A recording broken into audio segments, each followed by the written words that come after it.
Nous sommes à Sainte-Anne, une commune de 650 habitants. Ici, c'est le Haut-Val-de-Sèvre, à quelques kilomètres de Saint-Mexant-l'École. Alors, c'est une commune rurale, avec de l'élevage, de l'agriculture céréalière, mais surtout un pôle agroalimentaire très important qui regroupe plusieurs entreprises, plus de 1000 emplois ici. Et c'est tout le paradoxe de Sainte-Anne. Une commune qui perd des habitants, mais qui, d'un point de vue économique, est très dynamique. Alors, qu'attendent ces habitants de ces élections municipales? Nous sommes allés à leur rencontre.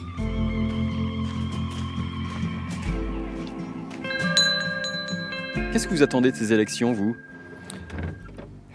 Je n'attends rien, on est un petit village de 600 habitants. On a des choses, l'école, le stade, la salle des fêtes, c'est tout. Mais Qu'est-ce qui manque alors? un commerce, un petit bistrot, une petite épicerie, qui fait le pain aussi, parce que tout à l'heure j'ai été pour chercher le pain. C'est 7 km aller, 7 km retour. On fait un reportage sur les élections à Sainte-Anne. On voulait savoir ce que les habitants attendaient de ces élections. Économiquement, c'est une ville assez dynamique, il y a de l'emploi quand même. Oui, mais il y a de l'emploi, mais moi je suis au chômage et puis il n'y a pas d'emploi pour moi. Donc c'est compliqué pour vous de trouver du travail ici. Ben oui, déjà. À part travailler à l'abattoir, c'est tout. Moi ça m'intéresse pas, c'est pas mon métier.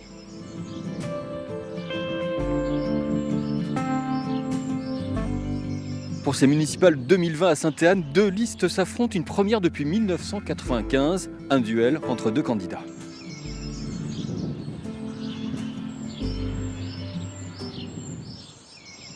Alors maintenant, nous partons à la rencontre de Patrice Osuré, c'est le maire sortant, il est élu depuis 2008, il se présente pour un troisième mandat. On va voir avec lui ce qu'il compte faire pour cette prochaine mandature. Bonjour Monsieur Osuré. Bonjour. Bon, alors comment est-ce que vous voyez l'avenir de votre commune de Sainte-Anne là, pour ce prochain mandat? Il faut, pour contrer cette perte d'habitants, à mon avis, il y a plusieurs problèmes. Le premier problème, c'est le plan local intercommunal d'urbanisme pour qu'il nous permette d'avoir des surfaces à construire suffisantes pour réaliser des logements à l'habitat social. Bon, maire depuis 2008, vous y croyez toujours à cette ruralité?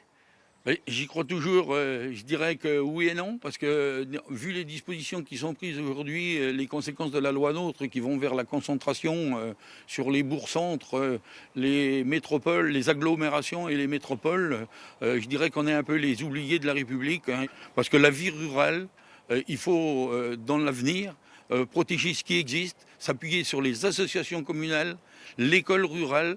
Alors à Sainte-Anne, il y a une deuxième liste. À sa tête, Dominique Guignard, un chef d'entreprise fraîchement retraité. Il se présente pour la première fois. Bonjour Monsieur Guignard. Bonjour. Alors vous nous avez donné rendez-vous devant cette école. Pourquoi? Oui, je vous ai donné de rendez-vous devant cette école parce que notre projet est parti d'un constat.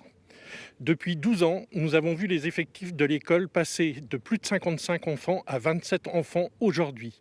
Alors ça c'est le constat, mais quelle est votre proposition? Alors notre proposition aujourd'hui, c'est d'attirer les parents avec des enfants d'âge scolaire par une politique de volontariat de création d'habitat. Pour vous, il n'y a pas de fatalité au fait que Sainte-Anne perde des habitants. Il y a un potentiel pour vous ici. Il y a un réel potentiel quand on voit que la commune accueille la plus grande zone d'activité agroalimentaire de la Nouvelle-Aquitaine et qu'à proximité, il y a un des plus gros employeurs avec le NSOA. L'école militaire de Saint-Mexant. Ouais, l'école militaire de Saint-Mexant, tout à fait. Alors les 450 votants de Sainte-Anne sont attendus dans les urnes, comme partout en France, le 15 mars prochain. Un scrutin à suspense, puisque la dernière fois, il n'y avait qu'une seule liste. Le maire, en 2014, avait réalisé un score de 80% des voix.